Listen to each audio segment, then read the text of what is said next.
Bienvenidos a The Deep Dive. Hoy vamos a destruir un mito gigantesco. Y es uno de los grandes, de los que están súper arraigados hoy en día. Enorme, porque, generalmente cuando se busca el secreto definitivo para hackear la productividad extrema o, lograr ese ascenso esquivo, existe una expectativa casi automática de que la respuesta será tecnológica. Totalmente. O física, o sea, algo externo siempre. Exacto. Es como si el mundo entero estuviera convencido de que la solución reside en descargar la última app de inteligencia artificial. O comprar una plantilla súper compleja para la oficina. Ajá. O esta obligación casi moral que hay ahora de meterse en una tina de hielo a las 5 de la mañana, ¿no? 100%. Y claro, es la ilusión moderna de la productividad instantánea. Pero aquí es donde la exploración a fondo de hoy se pone realmente interesante. Porque resulta que el motor de cambio es otro. Sí, resulta que el verdadero motor para transformar el autosabotaje diario en un éxito rotundo, pues no tiene absolutamente nada que ver con la tecnología. Nada. Cero. Ni con trucos modernos de gestión del tiempo. Es un concepto documentado hace más de 100 años que, de manera bastante sorprendente, la inmensa mayoría del mundo corporativo sigue ignorando por completo. Y les advierto a quienes nos escuchan, las verdades de este texto son brutales. O sea, son totalmente disruptivas, especialmente para nuestra mentalidad actual. Tal cual. Bueno, vamos a desempacar esto de una vez.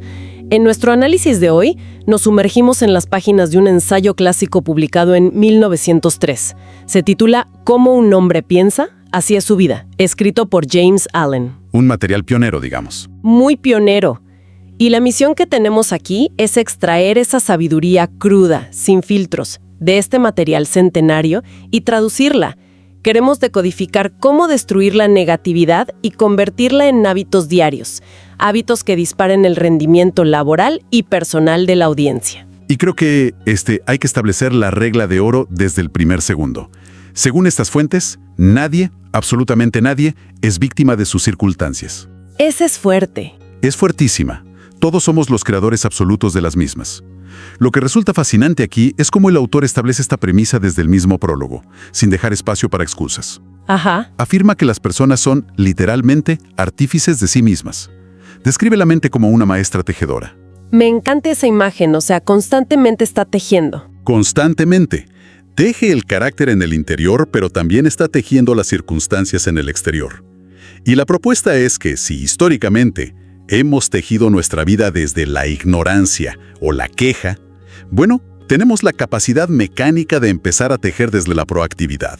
Claro, pero para entender verdaderamente cómo funciona esa mecánica, primero hay que entender la herramienta interna. Y el texto utiliza una metáfora sumamente visual para explicarlo. Sí, el ensayo compara la mente humana con un jardín, y las leyes de la botánica aplicadas a la psicología son inquebrantables. O sea, un jardín puede ser cultivado de manera inteligente por un experto, o puede ser abandonado, dejado en estado salvaje. A la deriva, digamos. Exacto. Pero el detalle crucial, el mecanismo que no se puede evadir, es que tanto si se cultiva como si se descuida, ese espacio inevitablemente va a producir algo. La tierra no se queda vacía. Siempre va a generar resultados. Y, si no se plantan semillas útiles de forma deliberada, florecerá una abundancia incontrolable de malas hierbas. Yo lo relaciono con una analogía que resuena mucho más hoy. Es exactamente igual que el algoritmo de las redes sociales. Uy, esa analogía es perfecta.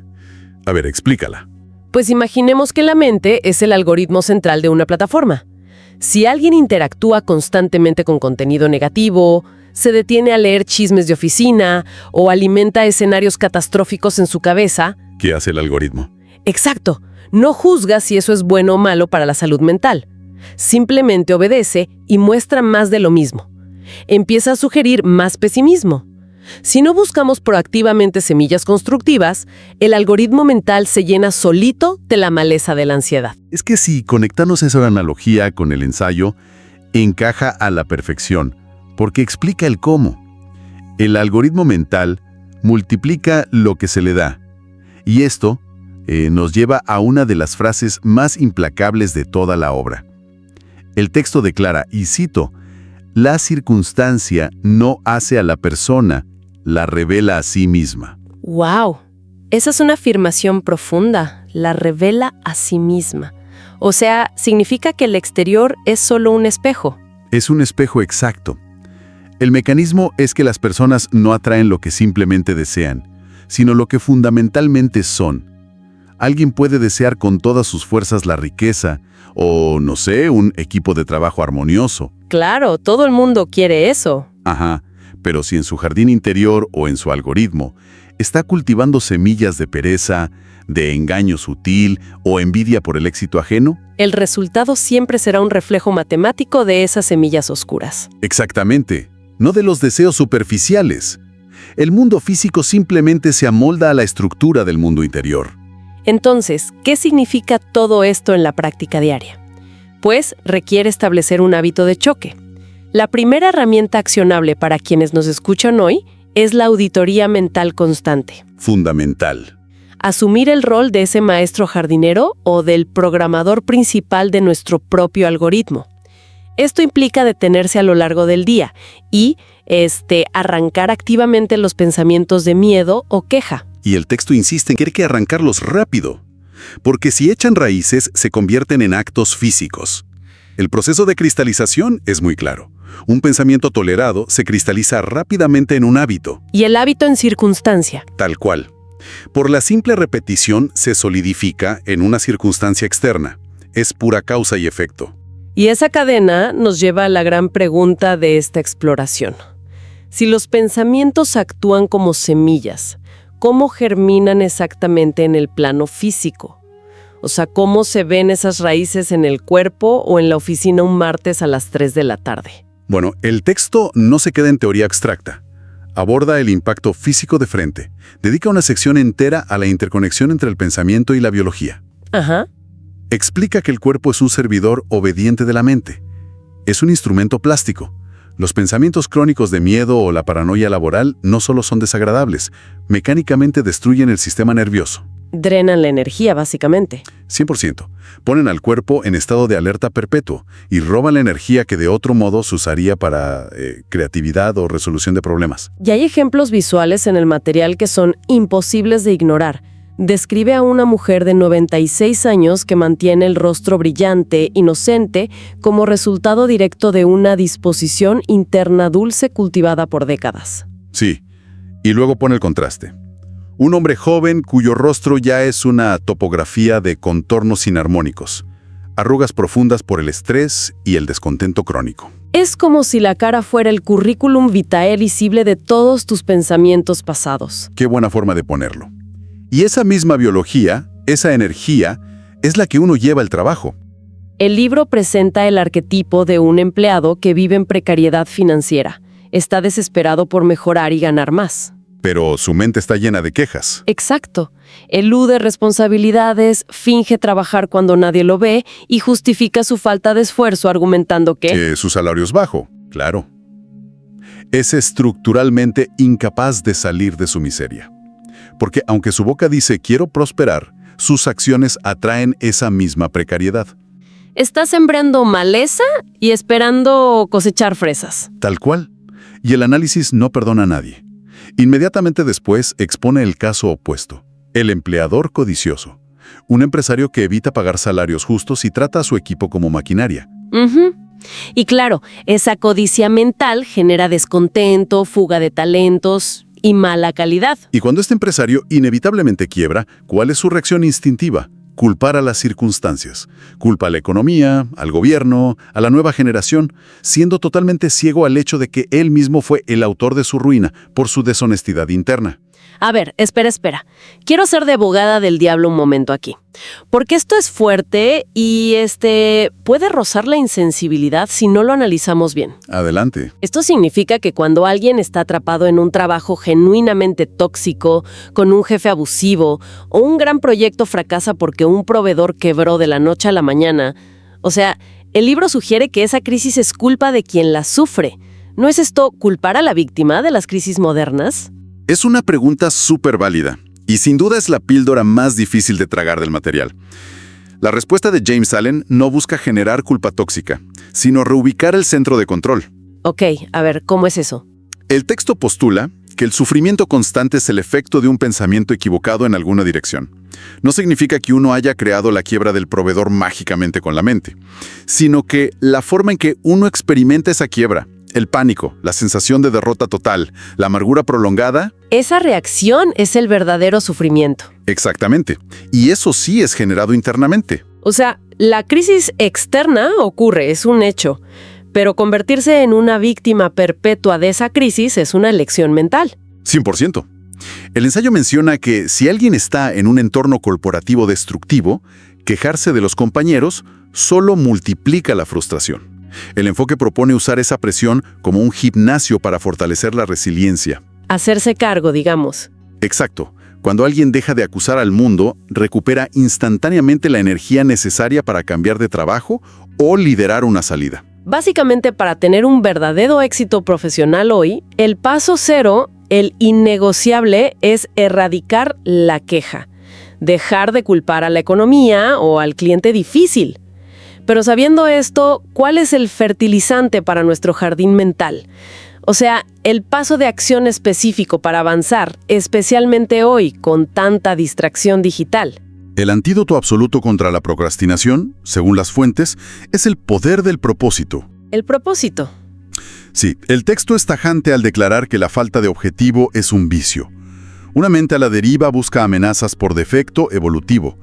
Se convierte en presa de preocupaciones menores y autocompasión. Porque vivir sin rumbo es tan destructivo como tomar malas decisiones a propósito. La inercia te lleva al fondo. Totalmente. El pensamiento requiere una estructura para ser creativo, y el propósito da ese andamiaje. Una vez que se concibe un objetivo, hay que excluir la duda y el miedo con rigor militar. Pero aquí me surge un ¿qué pasa si muy real para la audiencia moderna? Porque hoy en día existe una presión asfixiante por tener una pasión arrolladora, un gran propósito de vida monumental. Sí, la cultura del propósito épico. Exacto. ¿Qué pasa si alguien que sintoniza este análisis siente que no tiene esa claridad? Si no hay un llamado evidente, ¿cómo se aplica esto un martes cualquiera a las 8 de la mañana? Esa es mi parte favorita, porque James Allen anticipa esta parálisis y ofrece la joya más accionable de todo el libro. Su consejo es directo. Quienes aún no estén preparados para un gran propósito vital, deben concentrar todos sus pensamientos en el cumplimiento intachable de su deber actual, por insignificante que parezca. O sea, el cumplimiento intachable de la tarea aburrida que tienes enfrente hoy. Tal cual. Si la tarea de hoy es redactar un informe financiero de rutina o atender a un cliente frustrado, la meta no es buscar el sentido del universo ahí, sino ejecutarla a la perfección absoluta. Interesante. Concentrar la mente y no cometer errores. ¿Por qué funciona? Porque al forzar a la mente a concentrarse en una tarea pequeña, estás construyendo las vías neurológicas de la disciplina. Es ir al gimnasio mental. Claro, levantar la pesa de 2 kilos hoy, que sería hacer bien un correo, desarrolla el músculo para la gran responsabilidad comercial de mañana. 100%. Es una reestructuración completa de cómo vemos el trabajo monótono.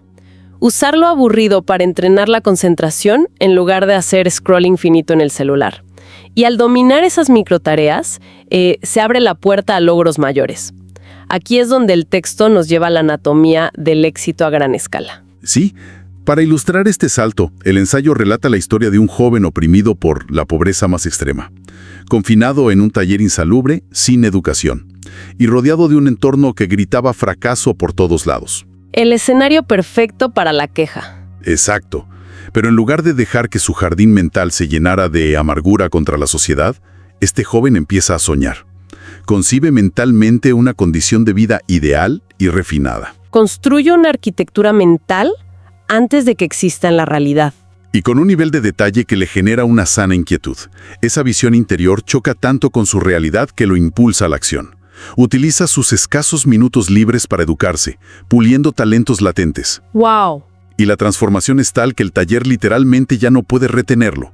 Su nueva mentalidad lo expulsa de ahí, desprendiéndose de esa vida pasada con la naturalidad con la que uno se quita una camisa que le queda chica. Y el relato luego da un salto en el tiempo y muestra a este joven operando en un nivel distinto, convertido en un líder mundial, manejando decisiones masivas. Y esto me hace pensar en un fenómeno muy común hoy. Cuando vemos a alguien alcanzar un nivel de éxito masivo, la reacción en los pasillos suele ser ¡ay, qué suerte tiene! Sí, la famosa suerte. O decir que nació con estrella. Esa es la interpretación cómoda y superficial del éxito. El autor advierte con dureza contra ella.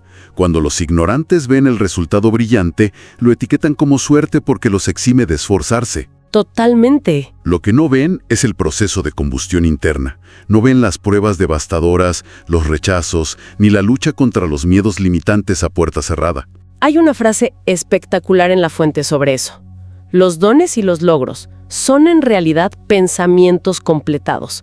No son caídas aleatorias de dados del universo.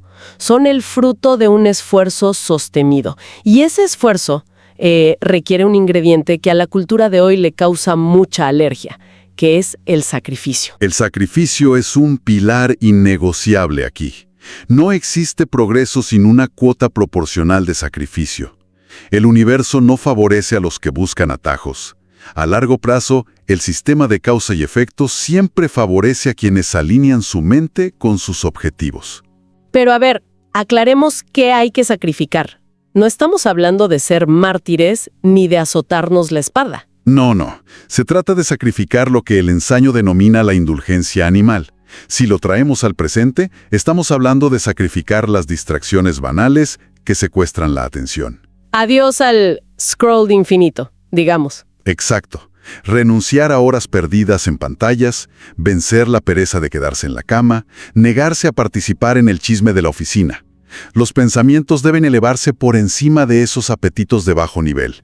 Quien aspira a logros masivos debe estar dispuesto a sacrificar masivamente esas pequeñas comodidades. Es una transacción energética constante, o sea, cambias comodidad por resultados.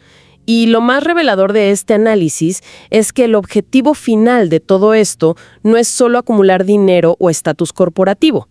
La culminación, el nivel más elevado de éxito según el texto, es un estado muy particular, la serenidad. La verdadera calma mental, sí. Las fuentes la describen como una de las joyas más raras de la sabiduría. Uno alcanza la tranquilidad cuando comprende las leyes de causa y efecto del pensamiento. Cuando haces clic y entiendes que nada es aleatorio. 100%. Al entender que cada circunstancia es resultado de semillas pasadas, la persona deja de alborotarse inútilmente, deja de enojarse por trivialidades, de maldecir el tráfico, abandona ese estado de ansiedad perpetua, se convierte en un ser equilibrado. Y las aplicaciones de esa serenidad en el liderazgo moderno son demoledoras. El texto subraya que un profesional prospera más a medida que desarrolla un autocontrol inquebrantable. Y el motivo es simple. La gente, los inversores, los clientes, siempre van a preferir hacer negocios con alguien que tiene un equilibrio mental robusto. Es que escasea mucho. Muchísimo. Las habilidades técnicas abundan.